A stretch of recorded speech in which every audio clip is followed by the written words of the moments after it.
This video shows you how to use Workplace command. First off, you need a Synched 40X WSCX or Voltaire device connected to your organization. The device needs to be running firmware 5.4 or later. Go to the app section and command. A list of devices will populate.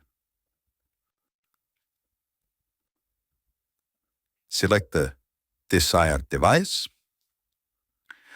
and you will see widgets for compatible blocks within the device being available to you.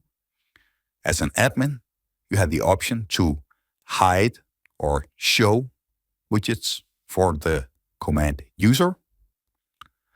When comparing this to a Synched software running next to the device, we can see that this is actually very low latency and can really be used in a troubleshooting manner.